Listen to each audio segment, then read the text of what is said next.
안녕하세요. 통일담담의 조수빈입니다. 한 사회 건축물 안에는 기술뿐만 아니라 그 사회 문화, 사람들의 생각, 철학 그 모든 것이 집약되어 있다는 이야기가 있는데요.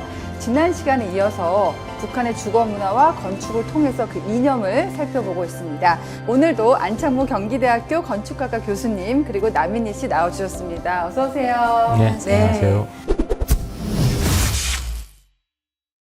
저희가 앞 시간에서 북한은 아무래도 소련, 러시아의 영향을 많이 받았다라는 이야기를 했는데 1960년대부터는 변화가 있었다고 들었습니다. 어떤 이유에서 건축에 변화가 왔습니까? 사실 가장 중요한 것은 이제 전제 복구기는 이제 북한 자체가 전쟁으로 만신창이가 됐기 때문에 남한도 사실 미국을 중심으로 한 유엔의 지원으로 이제 전후 복구가 이루어지듯이 북한도 이제 소련을 중심으로 하면 동구 유럽 국가들의 지원으로 이루어지는데 당연히 그들은 그들의 건축 방식으로 지원을 하다 보니 유럽에서 보편화되어 있는 그 주거 블럭이라든지 신고전주의 스타일의 신고전주의는 유럽의 전통 건축이죠. 네. 유럽의 전통 건축이 북한의 도시에 이식이 됐습니다. 그러니까 처음에 이제 먹고 살기 힘들 때는 그것 자체만으로도 고맙죠. 그게 이제 대표적인 게 모란봉 극장 같은 게 그런 양식이 신고전주의 양식으로 지어진 것들인데 1950년대 전제 복구를 굉장히 빠르게 이룩하면서 우리가 이제 70년대 이룬 고도 경제 성장을 먼저 경험하게 됩니다. 북한이 원래 우리보다 잘 살았다고 그렇죠. 예. 그러니까 50년대 말 60년대 고도 성장이 되다 보니 이제 여유가 생기잖아요. 우리만의 것을 해보자. 그렇죠. 예. 그러니까 이제 이게 쟤들이 해준 거 고맙기는 한데 뭔가 좀 불편한 거죠. 라이프 스타일이 다르니까요. 그렇죠. 예. 그래서 우리의 익숙한 것을 하자라고 했을 때 제일 먼저 떠오르는 것은 당연히 우리의 전통 건축이고 가장 잘 적용한 게 문화시설인데 그게 평양대극장.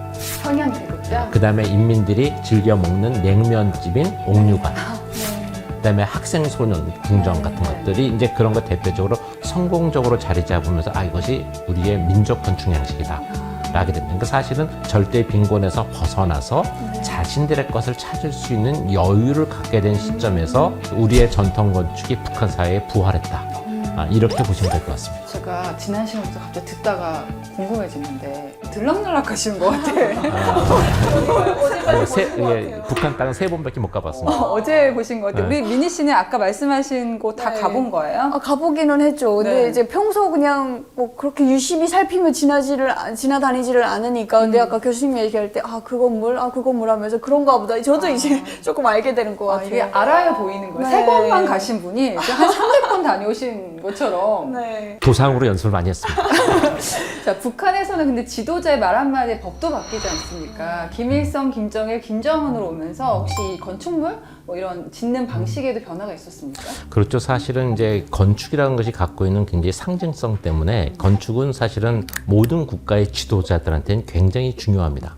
근데 이제 김일성 시대에는 김정이라는 건축가가 소련에서 유학을 한 다음에 굉장히 중요한 프로젝트, 전제 복구 계획을 비롯해서 많이 하게 돼요. 그러다 그 영향이 있고 사실은 이제 70년대부터 실질적으로 김정일 위원장이 이제 실질적인 권한을 행사하는 그 대표적인 것이 사실은 인민문화궁전하고 주체사상탑이에요.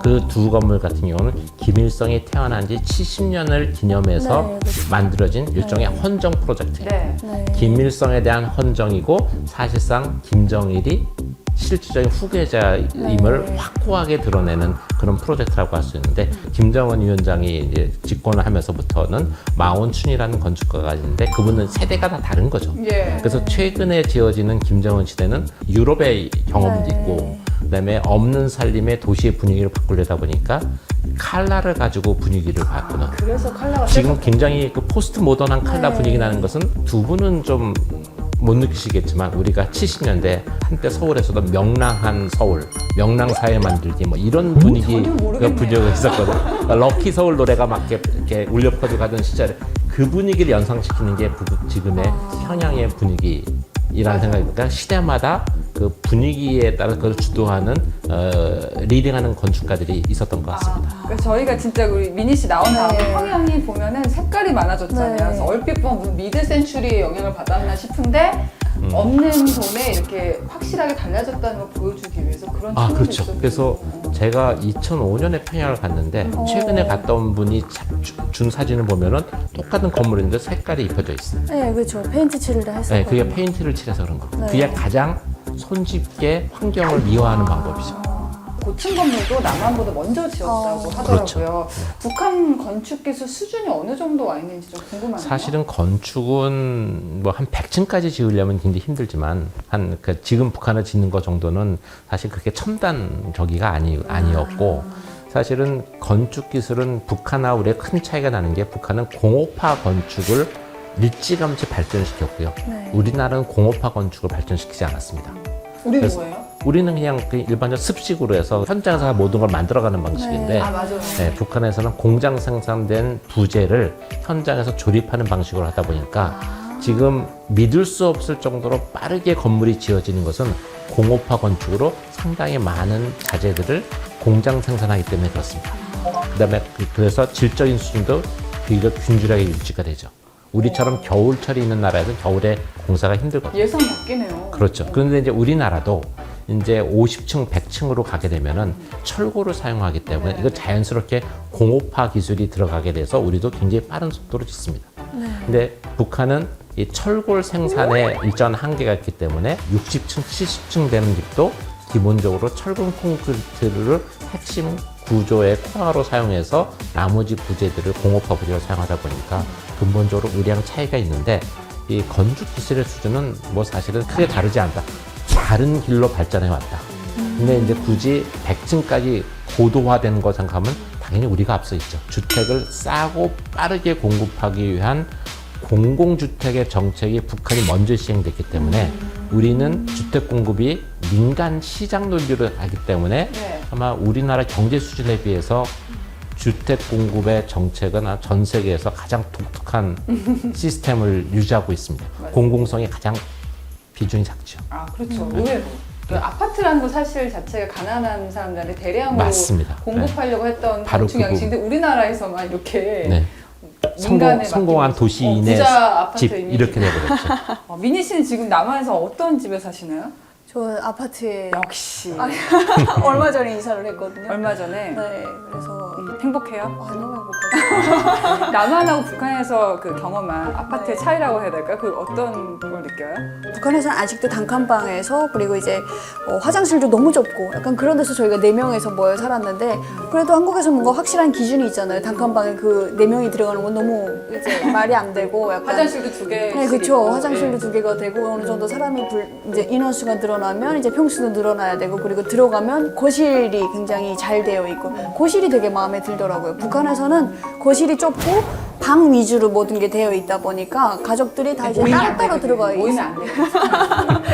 근데 저는 지금 신혼부부라 그런가 거실이 잘 되어 있는 게 너무 좋더라고요. 신혼부부 방이 중요하죠. 그렇지 않을까요? 짓는 차이는 말씀을 해주셨는데 남북한의 건축하고 주거 문화 어느 게 가장 차이가 많이 난다고 보세요? 공급하는 방식으로 보면은 이게 공공이 공급하느냐 이렇게 시장이 공급하느냐 차이가 가장 다를 거고 이제 가장 중요한 것은 주택을 선택할 수 있는 그 권한이 개인한테 있느냐 없느냐가 가장 크겠죠. 그리고 이제 능력에 따른 그 집의 선택의 권한이 북한 사회에 없다라는 게 아마 능력 있는 사람들한테는 가장 불만일 거고 그렇지 않은 사람들한테는 굉장히 평등하구나 라는 생각을 갖게 할지도 모르죠. 이게 네. 저는 이제 북한에 있을 때는 그냥 사적 소유가 인정이 안 되기 때문에 주는 어찌 대로. 보면 이용 허가권만 요즘엔 또 사고 팔기도 하거든요. 그게 마치 집값처럼 오르락내리락 하기도 하는데 한국에서 이제 집을 사면서 보니까 그러니까 이 아파트 단지에 내 땅이 어느 정도라는 땅 지분이 있더라고요. 대지 집은 네, 그게 너무 신기했어요. 그래서 여기 확실히 다르구나. 확실히 자본주의구나. 네, 그렇죠. 너무 좋았습니다. 그 그래서. 집도 뭐 다 이렇게 주거 문화나 건축을 이제 비교해 보니까 생각했던 것보다 너무 재미있다라는 생각이 드는데 우리 교수님이 대단한 분이에요. 대단한 분입니다. 2014년 베니스 비엔날레에서 남북한 건축을 주제로 한 한국 간의 오감도로 황금사자상을 우와. 저희가 황금사자상을 받을 수 있었던 가장 큰 이유는 보통 건축은 사회의 거울이다라는 표현을 많이 합니다.